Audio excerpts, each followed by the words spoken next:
করি, তাহলে আমি মনে করি না ভারত বা পাকিস্তান বা অন্য যে কোনো রাষ্ট্র বাংলাদেশের জন্য পররাষ্ট্রনীতি এবং দক্ষ কূটনৈতিক রাজনীতির বাইরের কোনো ইস্যু।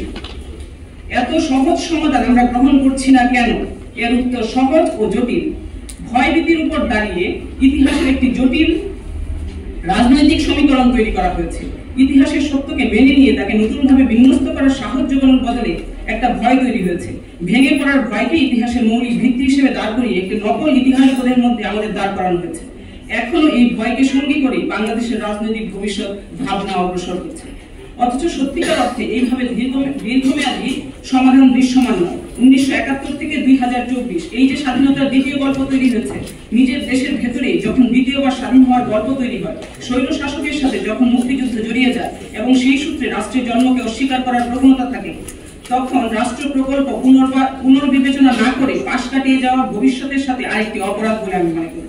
স্বৈরাচার হটানো, তার সাথে বিরোধ বা তার চিহ্ন সমষ্টির বিরোধিতার সঙ্গে স্বাধীনতা, মুক্তিযুদ্ধ সহ ইতিহাসের নানা পর্যায় ও তার বিবেচনাকে যখন এক করে এক পাতে পরিবেশন করা হয়, স্বাধীনতা প্রশ্নেই একটা রাষ্ট্রের জনগোষ্ঠী যখন মুখোমুখি, তখন রাষ্ট্র ভেঙে যাওয়ার ভয় কাটিয়ে বাংলাদেশ রাষ্ট্র প্রকল্প পুনর্বিবেচনা করার প্রস্তাব করি এবং সমস্যা বুঝতে বর্তমানের সূত্র ধরে পিছন দিকে যেতে চাই। এই সমস্যার পাঠ অংশটি আমার বোঝাপড়া, আপনাদের ভিন্ন পাঠ এবং প্রস্তাব থাকতে পারে। আমি 80-র দশকে জন্ম নিয়েছি, মানে স্বাধীনতার 1.5 দশক পরে। তারপর থেকে একই রাজনৈতিক টানাপোড়েনের মধ্যে বাস। তাই জোড়াতালি রাষ্ট্র প্রকল্প প্রত্যাখ্যান করে বোঝা জরুরি আমরা কি চাই, আমাদের পরিচয় কি। রাজনৈতিক ময়দানে ভারত প্রশ্নটি যেভাবে উপস্থিত, তাতে ভারত প্রশ্ন নয় বরং বাংলাদেশ রাষ্ট্র প্রশ্নটি মীমাংসা জরুরি।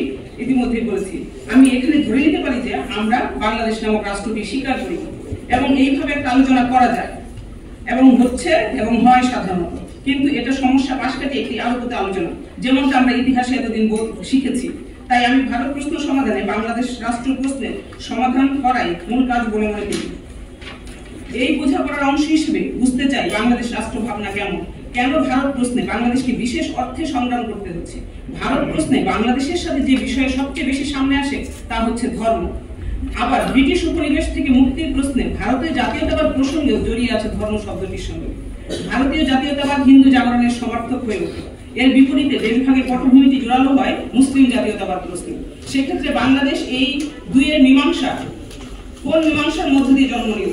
বাংলাদেশের জন্মের মধ্য দিয়ে কি এই জাতীয়তাবাদ প্রশ্নের কোন মীমাংসা সামনে এসেছে? কি সেই মীমাংসা? নাকি এই দুইয়ের মধ্যে কোন সদর্থ রফা ছাড়াই জন্ম নিয়েছে বাংলাদেশ?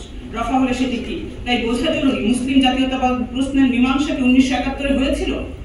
বলা হয় ভাষা আন্দোলনের মাধ্যমে এই প্রশ্নের মীমাংসা হয়। যদিও বলা ভালো মীমাংসা নয়, বরং মুসলিম জাতীয়তাবাদের প্রশ্নে বা ধর্মের নামে দেশভাগের সংকট ভাষা আন্দোলনের নামে মধ্য দিয়ে সামনে এসেছিল মাত্র। কিন্তু মীমাংসা কি হয়েছিল? ব্রিটিশদের দেওয়া ইংরেজি বুলি, ভারতবর্ষের উত্তর ভারতের আর্য সংস্কৃতি বনাম তুর্কি শাসকের সাংস্কৃতিক আধিপত্যের বাইরে ভাষা আন্দোলনকে আমাদের বাংলা অঞ্চলের রাজনৈতিক সংস্কৃতি এবং সাংস্কৃতিক রাজনীতির প্রকরণ নির্ধারণ করার আলাপে ও কাজে মনোযোগী হয়ে পড়েছিল কখনো?